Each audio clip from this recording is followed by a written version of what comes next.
بسم اللہ الرحمن الرحیم۔ میرے چینل پر خوش آمدید۔ کہانی کا آغاز کرتے ہیں۔ ملک نجاشیہ کا شہزادہ ارجمند اپنے ساتھیوں سمیت شکار کھیلنے کے لیے ایک گھنے جنگل میں آیا ہوا تھا۔ انہیں یہاں شکار کھیلتے ہوئے کئی روز گزر گئے تھے اور انہوں نے ان دنوں میں جی بھر کر شکار کھیلا۔ اس لیے اب شہزادہ ارجمند واپس جانے کے بارے میں سوچ رہا تھا کہ اچانک اس کا ایک ساتھی اس کے خیمے میں داخل ہوا۔ اس کے چہرے پر انتہائی تشویش کے تاثرات تھے۔ کیا ہوا سلامت؟ کوئی خاص بات؟ شہزادے نے چونک کر پوچھا۔ شہزادے حضور، ہمیں فوراً یہاں سے کوچ کر جانا چاہیے۔ یہ جگہ بے حد خطرناک ہے۔ کسی بھی لمحے ہم پر قیامت ٹوٹ سکتی ہے۔ شکاری سلامت نے انتہائی گھبرائے ہوئے لہجے میں کہا۔ کیا ہوا ہے؟ شہزادے نے حیران ہو کر پوچھا۔ مجھے ایک بوڑھی عورت ملی ہے۔ وہ جنگل کے اندر ایک جھونپڑی میں رہتی ہے۔ اس نے مجھے بتایا کہ یہاں قریب ہی ایک پہاڑی علاقہ ہے۔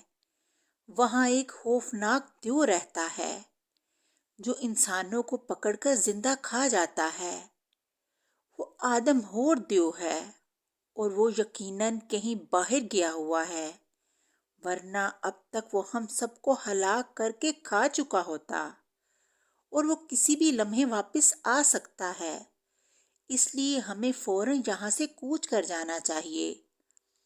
شکاری سلامت نے تیز تیز لہجے میں تفصیل بتاتے ہوئے کہا۔ کہاں ہے وہ بوڑھی عورت؟ مجھے اس کے پاس لے چلو۔ ہو سکتا ہے کہ وہ پاگل ہو اور اس نے پاگل پن میں یہ کہانی گڑھی ہو۔ شہزادے نے کہا۔ نہیں شہزادے حضور، وہ پاگل نہیں ہے۔ اس کے ہوش و حواس بالکل درست ہیں۔ شکاری سلامت نے کہا۔ تم مجھے اس کے پاس لے چلو، میں خود اس سے بات کرنا چاہتا ہوں۔ یہ دیو پریاں تو کہانیوں کی باتیں ہیں، اصل میں ایسے کیسا ہو سکتا ہے؟ شہزادے نے کہا، اور پھر وہ خیمے سے باہر آ گیا۔ تھوڑی دیر بعد وہ دونوں گھوڑوں پر سوار ہو کر جنگل میں آگے بڑھنے لگے۔ کافی دور پہنچنے کے بعد انہیں دور سے ایک جھونپڑی نظر آئی جس میں سے دھواں نکل رہا تھا۔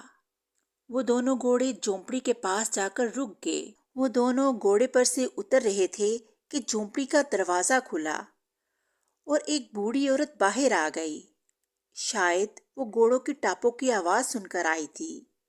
او تم! اور یہ کوئی شہزادہ لگتا ہے، بوڑھی عورت نے سلامت کو پہچانتے ہوئے کہا۔ ہاں اماں، میں شہزادہ ہوں۔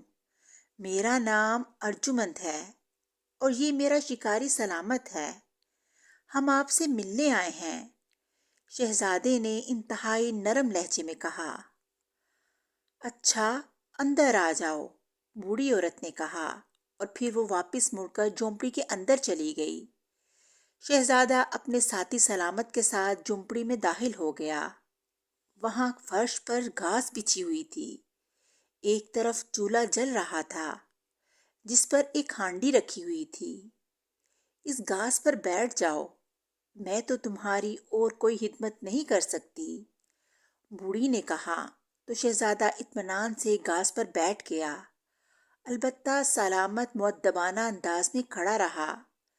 تم بھی بیٹھ جاؤ سلامت، شہزادے نے کہا، تو سلامت خاموشی سے اس کے ساتھ بیٹھ گیا۔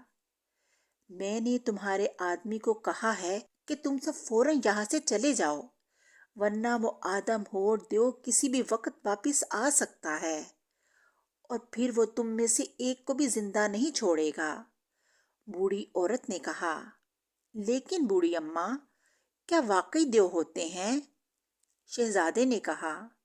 ہاں، دیو اور پریاں سب ہوتے ہیں۔ وہ صرف شہروں میں نہیں جاتے، جنگلوں اور ویرانوں میں رہتے ہیں، بوڑھی عورت نے کہا۔ اچھا، آپ یہاں کیوں رہتی ہیں؟ اور پھر یہ آدم ہور دیو آپ کو کیوں نہیں کھاتا؟ شہزادے نے کہا۔ میرا دنیا میں کوئی نہیں ہے، اس لیے میں یہاں آ گئی، کیونکہ یہاں کوئی مجھے دکھ دینے والی باتیں کرنے والا نہیں۔ یہاں کے جانور بھی مجھ سے مانوس ہو گئے ہیں، وہ مجھ سے پیار کرتے ہیں اور میں بھی۔ جہاں تک اس دیو کا تعلق ہے، وہ مجھے مار کر کیا کرے گا؟ البتہ وہ یہاں سے گزرتا ضرور ہے اور میں اسے آتے جاتے دیکھتی رہتی ہوں، بوڑھی عورت نے کہا۔ وہ کہاں رہتا ہے؟ شہزادے نے پوچھا۔ ساتھ ہی ایک پہاڑی علاقہ ہے، وہاں ایک بہت بڑا غار ہے، دیو اس غار میں رہتا ہے۔ اس جنگل میں کوئی شکاری کھیلنے کے لیے آتا ہے تو وہ اسے پکڑ کر لے جاتا ہے اور پھر اسے مار کر کھا جاتا ہے۔ اس کے غار کے اندر انسانی ہڈیوں کے ڈھیر لگے ہوئے ہیں، بوڑھی عورت نے جواب دیا۔ لیکن یہ تو ظلم ہے اور ایسے ظلم کا تو خاتمہ ہونا چاہیے، شہزادے نے کہا۔ اگر تم کر سکتے ہو تو اس کا خاتمہ کر دو۔ وہ اس قدر طاقتور ہے کہ تمہاری ساری فوج کو پکڑ کر ان کی ہڈیاں توڑ دے گا، بوڑھی نے ہنستے ہوئے کہا۔ آؤ سلامت چلیں، شہزادے نے اٹھتے ہوئے کہا، اور پھر وہ دونوں جھونپڑی سے باہر آ گئے۔ تم کیمپ میں جاؤ، میں اس غار کا چکر لگا کر آتا ہوں، شہزادے نے کہا، اور پھر سلامت کے روکنے کے باوجود وہ گھوڑا دوڑاتا ہوا اس پہاڑی علاقے کی طرف بڑھتا چلا گیا۔ تھوڑی دیر بعد اس کا گھوڑا جنگل سے باہر آ گیا۔ سامنے ایک پہاڑی علاقہ تھا جو واقعی ویران تھا۔ شہزادہ گھوڑا آگے بڑھاتا لیے جا رہا تھا کہ اچانک دور سے اس کے کانوں میں کسی عورت کے دردناک انداز میں چیخنے کی آواز پڑی، اور اس کے ساتھ ہی کوئی اس قدر خوفناک انداز میں غرایا کہ اس کی غراہٹ سے پہاڑی گونج اٹھی۔ شہزادے نے گھوڑے کو ایڑ لگائی اور اس طرف بڑھنے لگا جدھر سے آوازیں سنائی دے رہی تھیں۔ عورت کے چیخنے اور غرانے کی آوازیں وقفے وقفے سے آ رہی تھیں، اور پھر شہزادہ ایک بڑے سے غار کے قریب پہنچ گیا۔ آوازیں اسی غار سے آ رہی تھیں۔ شہزادے نے گھوڑا روکا اور اتر کر وہ تیزی سے غار کی طرف بڑھا۔ اس نے تلوار نکال کر ہاتھ میں پکڑ لی تھی۔ پھر وہ جیسے ہی غار کے دہانے پر پہنچا تو بے اختیار اچھل پڑا۔ اس کی آنکھیں حیرت سے پھیلی چلی گئیں، کیونکہ اس وسیع و عریض غار میں ایک بہت بڑا دیو سینے کے بل لیٹا ہوا تھا۔ اس کا منہ غار کے اندرونی طرف تھا، جبکہ اس کا بڑا سا جسم غار کے دہانے کی طرف تھا، اور اس نے دونوں ہاتھوں میں ایک خوبصورت لڑکی کو پکڑا ہوا تھا۔ وہ اپنے ہاتھوں کو حرکت دیتا تو لڑکی تکلیف کی شدت سے چیخ پڑتی، اور اس کے چیخنے کی وجہ سے دیو غراتا تو سارا علاقہ گونج اٹھتا۔ شہزادہ سمجھ گیا کہ یہ دیو اس لڑکی کو کہیں سے پکڑ کر لایا ہے اور اب اس سے کھیل رہا ہے، اور کسی بھی لمحے اسے مار کر کھا جائے گا۔ اس نے یک لخت پوری قوت سے تلوار الٹے پڑے ہوئے دیو کی کمر پر ماری تو دیو یک لخت چیخ کر اچھلا، اور اس کے اس طرح اچھلنے سے لڑکی اس کے ہاتھوں سے نکل کر اٹھتی ہوئی غار کے دہانے پر کھڑے شہزادے سے ٹکرائی، جبکہ دیو تیزی سے جسم کو سکیڑ کر اٹھنے لگا۔ شہزادے نے لڑکی کا بازو پکڑا اور اسے گھسیٹتا ہوا تیزی سے غار سے باہر نکل آیا۔ اس کا گھوڑا قریب بھی موجود تھا۔ شہزادے نے لڑکی کو اچھال کر گھوڑے پر ڈالا اور خود بھی اچھل کر اس کے پیچھے بیٹھ گیا۔ اس نے گھوڑے کو ایڑ لگائی تو گھوڑا بجلی کی سی تیزی سے دوڑتا ہوا جنگل کی طرف بڑھنے لگا۔ اسی لمحے شہزادے کو اپنے پیچھے دھم دھم کی آوازیں سنائی دیں۔ اس نے گردن موڑ کر دیکھا تو وہ خوفناک دیو چیختا ہوا اس کی طرف دوڑتا چلا آ رہا تھا۔ گو اس کی رفتار خاصی تیز تھی، لیکن گھوڑا تو واقعی بجلی بنا ہوا تھا، اس لیے اس سے پہلے کو دیو اس کے پاس پہنچتا گھوڑا جنگل میں داخل ہو گیا، اور پھر تھوڑی دیر بعد شہزادہ اس جگہ پہنچ گیا جہاں اس کے خیمے لگے ہوئے تھے اور اس کے شکاری ساتھی موجود تھے۔ جلدی کرو، تیار ہو جاؤ، وہ خوفناک دیو ادھر آ رہا ہے، ہم نے اس کا شکار کرنا ہے۔ اس لڑکی کو خیمے میں چھپا دو اور زہریلے تیر نکال لو، ہم نے بکھر کر ہر طرف سے اس پر حملہ کرنا ہے، شہزادے نے چیختے ہوئے کہا، اور اس کے ساتھ ہی وہ گھوڑے سے اترا اور اس نے اس لڑکی کو بھی نیچے اتارا اور ایک خیمے میں دھکیل دیا۔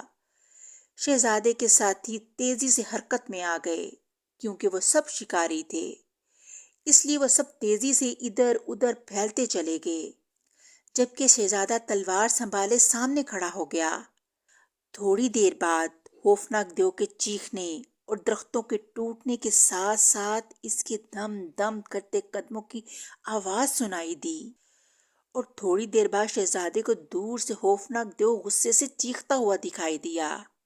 بارش کر دو تیروں کی اس پر، شہزادے نے چیختے ہوئے کہا، تو چند ہی لمحوں بعد ہر طرف سے دیو پر تیر برسنے لگے۔ یہ تیر اس قدر تعداد میں تھے کہ دیکھتے ہی دیکھتے دیو کا جسم ان تیروں سے چھلنی ہو گیا اور اس کے جسم پر سینکڑوں زخم آ گئے جن میں سے خون نکلنے لگا، لیکن دیو واقعی بے حد طاقتور تھا، اس لیے اس قدر زخموں کے باوجود نہ وہ لڑکھڑایا نہ ہی نیچے گرا، بلکہ اس کے منہ سے پہلے سے زیادہ خوفناک آوازیں نکلنے لگیں۔ تلواروں سے حملہ کرو، شہزادے نے چیخ کر کہا، اور اس کے ساتھ ہی وہ خود بھی تلوار سنبھالے سامنے سے آگے بڑھنے لگا، لیکن جلد ہی اسے پیچھے ہٹنا پڑا، کیونکہ دیو پر تلواروں کے زخموں کا بھی کوئی اثر نہیں ہو رہا تھا، بلکہ دیو نے دیکھتے ہی دیکھتے اس کے کئی ساتھی شکاریوں کو ہلاک کر دیا۔ اچانک شہزادے کو ایک ترکیب سوجھی، اس نے بجلی کسی تیزی سے خنجر نکالا اور دوسرے ہی لمحے اس نے دیو کی آنکھ کا نشانہ لے کر خنجر مار دیا۔ اس کا نشانہ درست ثابت ہوا اور اس کا خنجر اس دیو کی ایک آنکھ میں گھستا چلا گیا۔ اسی لمحے اس کے ایک ساتھی شکاری نے اس کی پیروی کی اور اس کا پھینکا ہوا خنجر دیو کی دوسری آنکھ میں جا گھسا اور دیو کی دوسری آنکھ بھی ختم ہو گئی۔ اب تو دیو پاگل ہو گیا، ادھر ادھر دوڑنے لگا، البتہ اس نے دونوں خنجر آنکھوں سے نکال لیے تھے، لیکن ظاہر ہے اس کی دونوں آنکھیں ضائع ہو گئی تھیں۔ تیر مارو، شہزادے نے چیخ کر کہا، تو ایک بار پھر دیو پر تیروں کی بارش شروع ہو گئی۔ اس بار اندھا دیو تیر کھا کر چیختا ہوا ایک دھماکے سے نیچے گرا، تو شہزادہ آگے بڑھا، اس کے ساتھی بھی آگے بڑھے، اور پھر سب نے تلواروں کی مدد سے اسے اس قدر زخمی کر دیا کہ دیو آخر کار ہلاک ہو گیا، اور شہزادے نے اطمینان کا سانس لیا۔ اور پھر وہ خیمے میں داخل ہوا تو اس نے دیکھا کہ وہاں وہ لڑکی بڑے خوف زدہ انداز میں سمٹی ہوئی ایک طرف بیٹھی ہوئی تھی۔ فکر مت کرو، دیو ہلاک ہو گیا، لیکن تم اس کے قابو میں کیسے آ گئی تھی؟ شہزادے نے کہا، میرا نام دلبر ہے اور میں ایک جوہری کی بیٹی ہوں۔ میں یہاں سے بہت دور اپنے مکان کی چھت پر کھڑی تھی کہ اچانک یہ خوفناک دیو آ گیا اور مجھے ہاتھوں میں جکڑ کر غار میں لے آیا۔ پھر آپ آ گئے اور میں بچ گئی۔ میں آپ کی بے حد شکر گزار ہوں، لڑکی نے کہا، تو شہزادے نے اسے اپنے ساتھ گھوڑے پر بٹھایا اور اسے اس کے گھر لے گیا۔ اس کے گھر والے اسے رو پیٹ بیٹھے تھے، لیکن جب انہوں نے اسے زندہ سلامت دیکھا تو وہ بے حد خوش ہوئے، اور جب دلبر نے تفصیل بتائی تو سب نے شہزادے کا شکریہ ادا کیا۔ شہزادے کو یہ لڑکی بے حد پسند آئی، اس لیے کچھ روز بعد اس نے اپنے والد بادشاہ سے کہہ کر اس لڑکی کے والد کو بلوایا اور پھر اس سے شادی کی بات کی، تو جوہری بے حد خوش ہوا کہ اس کی بیٹی شہزادی بن جائے گی، چنانچہ وہ فوراً رضامند ہو گیا، اور پھر شہزادہ ارجمند اور دلبر کی شادی ہو گئی، اور کئی روز تک ملک میں جشن منایا جاتا رہا۔ شہزادے نے جنگل میں رہنے والی بوڑھی عورت کو بھی محل میں بلوا لیا اور وہ بھی وہیں رہنے لگی۔ وہ بے حد خوش تھی، ہر وقت شہزادے کو دعائیں دیتی رہتی، جبکہ شہزادہ اور دلبر دونوں ہنسی خوشی زندگی گزارنے لگے۔ اس طرح کہانی کا اختتام ہو گیا۔ اگلی کہانی کے ساتھ پھر ملیں گے، تب تک کے لیے اللہ حافظ۔